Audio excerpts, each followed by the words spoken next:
the knocking and threatening. Anyone from Huamintown knows about at the end of Famboy Chao Street, a crumbling concrete structure hidden behind a rusted iron fence, its sagging roof tiles and shattered windows gaping like the eyes of a long-dead corpse. Locals call it the Hock House, named after the family that once lived there. But they only whisper that name, especially when the afternoon wind creeps down the narrow alley, carrying the musty scent of decay and the creak of a wooden sign swinging from decades past. When I came to Ho Chi Minh for a journalism internship, my editor gave me what sounded like a cliché assignment: urban legends in your hometown. I wandered the district, photographed ancient wells, recorded ghost stories from the tea hills, but nothing felt bone-chilling enough to make the front page. Until the woman at a roadside tea stall smirked and said, "Try going into the Hock House and writing about that. If you dare, I'll treat you to iced coffee for a week." Her eyes held a mix of mockery and pity. That night, curiosity gnawed at me. I grabbed my camera, flashlight, and notebook and drove to House 47. A fine drizzle fell, turning the street slick and reflective under the yellow streetlights. I parked my motorbike and pushed through waist-high weeds. The front gate creaked open without resistance, the rusty hinges shrieking like something wheezing from the shadows. The courtyard was covered in moss. Cracks zigzagged across the bricks like spiderwebs. I clicked on my flashlight, sweeping it across the porch. The main door stood slightly ajar, a piece of wood flaking and stained? Dried blood? Just old paint, I told myself. But my heart thudded in my chest. Hand trembling, I pushed open the door. The groan of the hinges echoed through the foyer. The air was thick with mold and something faintly sweet, the sickly scent of decaying lilies. A large mirror on the wall was layered with dust but still dimly reflected my figure. And behind me, something slender seemed to drift past. I spun around. Nothing. Just shadows and wind whispering through the gaps. I snapped a few random shots. The flash lit up the dark, brief, and stark. The wooden staircase leading to the second floor resembled a rotting jawbone. I stepped onto the first stair. The wood creaked. Step 2, a long groan. Step 3, thump. Something heavy stomped upstairs. "Just a rat," I whispered, though my palms were already cold. The second floor had a narrow hallway lined with closed doors. Each step on the warped floorboards sang with tension. Creak, creak. I stopped at the final room, its door ajar. A strange scent drifted from the crack, a mix of burnt hair and herbal shampoo? I nudged the door open. Flashlight beam revealed walls plastered with old newspaper clippings, yellowed and glued thick like someone had been trying to block out the world. In the center stood a dusty red velvet armchair. Sitting on it was a porcelain doll, white lace dress, golden curls, one cracked eye, and a torn mouth twisted in a grin. In her hand, a gray card. I approached. My breath caught as I read the faded ink. "Good girls wait for father to come home." Suddenly, bang! The door slammed shut behind me. My flashlight flickered. I turned. Darkness swallowed the room. Then came the sound, slow, deliberate. Knock, knock, knock! 3 taps. A pause. Then again. Closer. I scanned with the flashlight. Nothing but the edge of an old bed. The knocking stopped, but above me from the ceiling came a faint rustling, like silk brushing stone. I held my breath. Then a whisper, inches from my ear. "Good girl." I screamed and stumbled back, crashing into the chair. The doll tumbled to the floor, landing with a soft plop. Its remaining eye popped out, rolled, and stopped at my shoe, staring up. The knocking resumed, now echoing throughout the hallway. I grabbed the camera and fired the flash at the door. In that burst of light, I saw a woman. Long black hair veiling her face, torn nightgown clinging to her frame, muddy bare feet, standing just meters from me. Click! The flash faded. The woman vanished. But the image preview on my camera showed her clearly, head tilted over my shoulder, hand resting on the chair.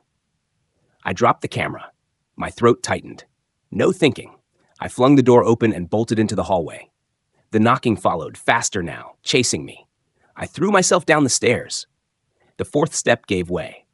I fell hard onto the landing. My ankle screamed in pain. Lying there, I saw an old photo hanging crookedly on the wall. The cracked glass glinted under my flickering light.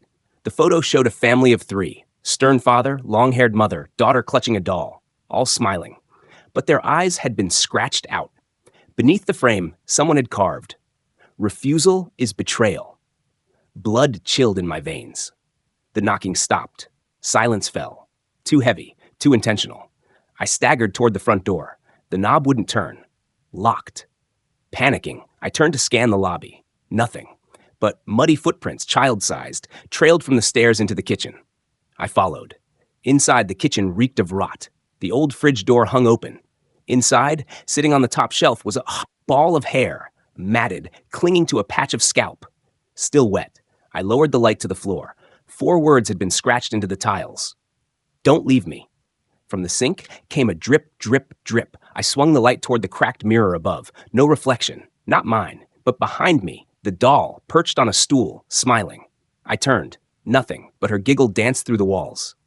My flashlight died. Thick darkness. I staggered. From above, the sound of feet running in circles, then stopping, right overhead.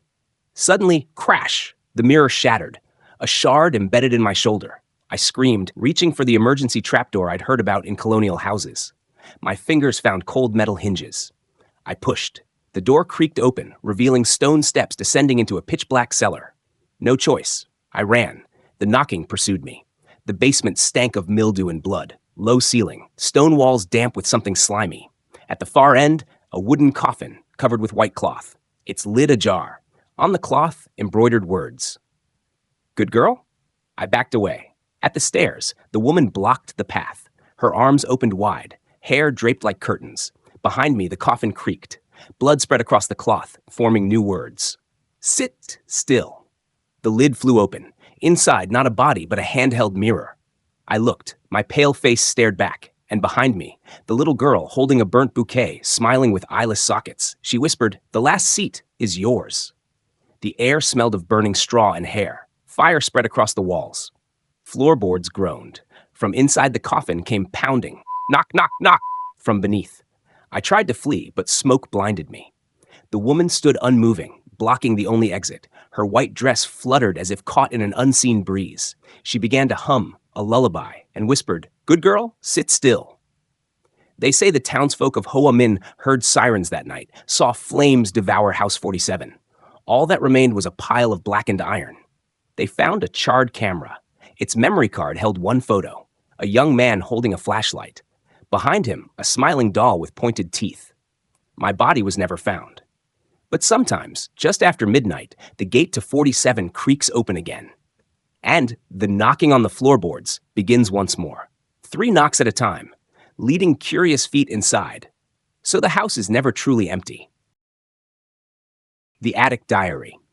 When my grandfather passed away, our family decided to sell the old house in Binh Nguyen, a French-style villa that had been abandoned for nearly 20 years. My grandmother refused to ever return, saying only, "Someone there still hasn't left."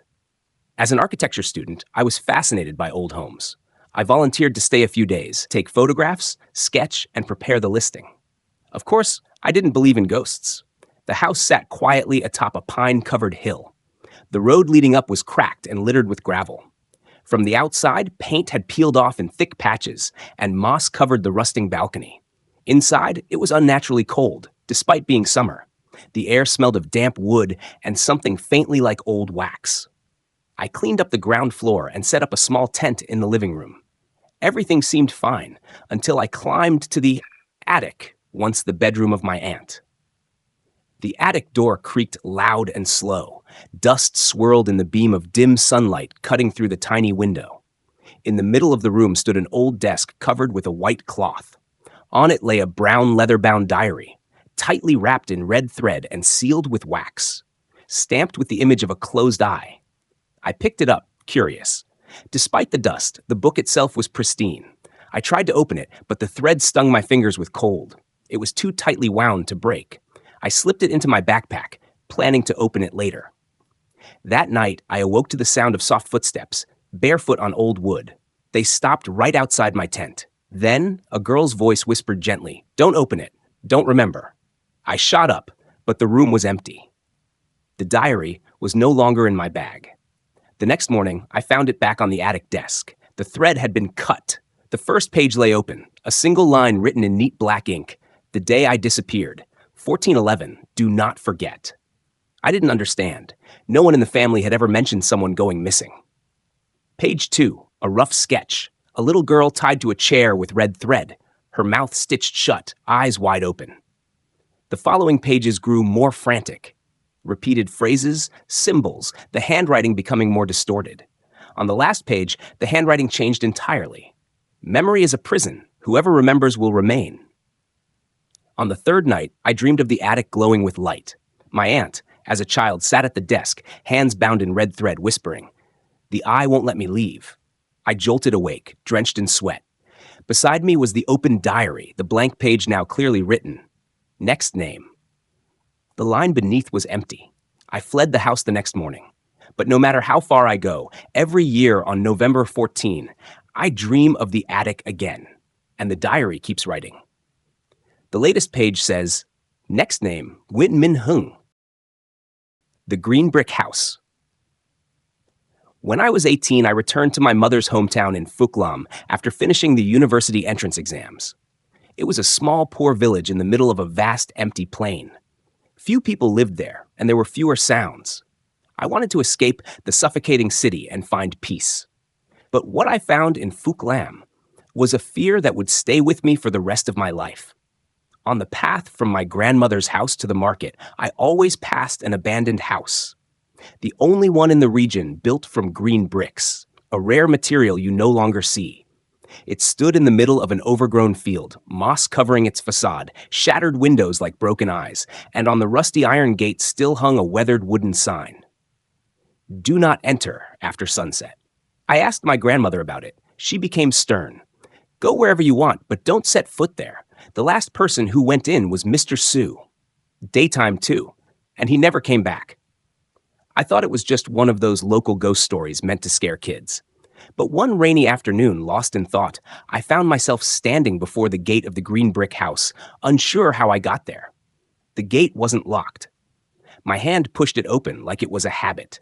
Inside was a stone-paved courtyard overgrown with weeds. Strange symbols were scratched into the walls with nails, symbols I couldn't recognize. The front door was slightly ajar. I stepped in, flashlight from my phone cutting through the damp hallway. The ceiling bore dark, child-sized handprints like soot. The house was silent, but the air smelled thickly of ash, and a breeze blew from inside, though all the windows were closed. I was about to turn back when I heard a giggle, not clear where from, like a child. Or maybe not. I swallowed hard. My brain told me to leave, but my feet led me deeper into the living room. The room was in chaos, chairs overturned, dust covering everything. On the wall hung a family photo, a man, a woman, and a little girl, about 5 years old. The picture had faded, but the girl's eyes were disturbingly bright. Beside it hung a blackboard, like one from a classroom. On it, someone had written, "Learn how to stay." On the floor lay a wooden doll, face down. I reached to pick it up when suddenly, from above, something fell near my foot, a braided lock of hair, wet, still stained with blood. I bolted. That night I had a high fever. In my dream, I was tied to a chair in the green brick house, surrounded by faceless people, all with their backs turned. A voice echoed through the room. Those who enter after sunset must learn. Say, learn until they forget who they are. I woke up gasping, my back drenched in cold sweat. My bedroom window was wide open, and on the glass, a small handprint. I told my grandmother. Her face turned ashen. She lit 3 incense sticks and made me sit and recite prayers for 3 hours straight. She said the green brick house wasn't just abandoned from time, it was sealed. Years ago, it had been a classroom for orphans during the war. But one day, the teacher hanged herself in the middle of a lesson, leaving 17 children locked inside. No one survived. Since then, people have heard teaching voices each evening, and anyone who wandered in was invited to learn. And now that you've been inside, it remembers you. I thought it would pass, but every night, exactly at 5:45 p.m., my phone began playing a voice memo. A woman's voice, calm, rhythmic. Now, repeat after me. You may not leave until you've finished your lesson. Then the sound of chalk, then the creaking of chairs, and finally, a child's giggle. I snapped. I smashed my phone. That night, I dreamed of walking back to the house. I couldn't stop myself. I stood before the blackboard. Behind me were rows of desks, all occupied by children without eyes, their mouths stitched shut, heads bowed. One empty seat remained. I stepped toward it. I sat down. The board began to write on its own. "Welcome back to class." I fled Fuklam the next morning, but the house didn't let me go. Wherever I live now, as the sun sets, I hear chalk against the board. And just now, as I write this, I hear the scraping of a chair across the floor behind me. The house on Chestnut Hill. On a deserted mountain pass surrounded by dense chestnut trees stood an old house that had been abandoned for over 30 years. Locals called it Grandma Name's house. No one knew her real name. They only knew that ever since her death, no one dared approach the place after sunset. It was said that on every full moon night, a faint light would flicker inside the house, accompanied by a lullaby that seemed to drift in from another world. Min, an architecture student, decided to use the house as the subject of his graduation thesis. He believed the ghost stories were nothing more than local superstition. He wanted to prove there was nothing supernatural and, more importantly, to study the unique, time-worn northern architecture hidden within. Min brought a camera, sketch pads, a tent, and enough food for 3 days. He set off from Hanoi on a chilly autumn morning. After a long journey, he arrived at a small village at the foot of the hill. The villagers looked at him with concern when he asked for directions to Grandma Nam's house. An old man, thin and hunched, took a drag from his bamboo pipe and spoke slowly. "You really want to go up there? That house. It's not meant for the living." Min gave a polite smile and continued on the narrow dirt path leading up the hill. As dusk fell, he finally reached the place. The house loomed in the fog, tangled in vines and moss. The roof was broken, the wooden doors barely hanging on their hinges. But what sent a chill down Min's spine was the eerie sensation, as if someone was right behind him, watching his every step. Shaking off the fear, Min set up his tent by the front porch and used his flashlight to explore the interior. The house had 2 stories. Each step up the creaky wooden stairs groaned under his feet. In the main room stood an old altar covered in a faded red cloth, above which hung a black and white portrait of a woman with long hair, her face turned slightly to the side, her eyes seeming to stare straight through the night. Feeling uneasy, Min quickly retreated. He ate a simple dinner, jotted down a few sketches, and climbed into his tent for the night. Sometime after midnight, Min awoke to strange sounds, soft footsteps, light and deliberate, on wooden planks. He opened his eyes, heart pounding. Outside was pitch black, filled only with the sound of chirping insects. He grabbed his flashlight and shone it outside. Nothing. As he turned to crawl back into his sleeping bag, the flashlight flickered and died. In the darkness, Min heard it, the lullaby. A woman's voice, barely audible, fragmented. "Lullaby, hush, little child." He shivered. The voice wasn't distant, it was right by his ear. Panicked, Min sprang up and turned on his phone light. The dim glow fell upon the mirror in his pack, which now reflected long strands of black hair hanging down, covering a face he couldn't see. Screaming, Min bolted from the tent, running blindly into the forest. Thick mist and darkness quickly enveloped him. He had no idea where he was going. Every step felt like someone else was matching his pace just behind him. Nearly out of breath, he spotted a faint glow through the trees. He stumbled toward it, hoping it was the village. It wasn't. He had somehow returned to the house. But his tent was gone. Everything he had brought had vanished, as if he had never been there. The front door creaked open with a long, rusted groan. From the shadows, a woman stepped out. Her long hair veiled her face, and she wore an old white traditional dress. She didn't walk. She glided soundlessly over the ground. Min was frozen in place. She turned slowly toward him, raising one pale hand to point into the house. "Come inside, child. Morning is near." Min couldn't control his body. He stepped forward, crossing the rotting threshold. Inside, time seemed suspended. The air smelled of burnt incense, mildew, and dried blood. He climbed the stairs without knowing why. The upstairs room still had the same portrait. But now it was in color, and the woman's face had turned fully forward. Her eyes were blood red. Beside the portrait sat an old cradle, rocking gently. There was no wind. Min crept closer. Inside the cradle was not a child, but a tattered cloth doll. Its mouth had been crudely sewn shut with thick red thread. On its forehead, written in charcoal, were the words, "The living must not leave." He stumbled back, trying to flee. But with every step, the hallway stretched longer. The doors on either side flung open, revealing blood-stained rooms, shredded bedding, and shadowy figures standing motionless, their faces turned to the walls. In the howling wind, the lullaby returned. Sleep now, my child.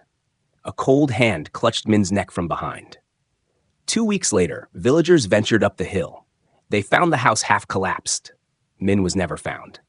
Only his camera remained, lying on a moss-covered stone. The final photo showed a woman in a white dress standing in front of the house, cradling a cloth doll. The doll's face was unmistakably Min's, its mouth sewn shut. From that day forward, they no longer called it Grandma Nam's house. They called it the house with no way out.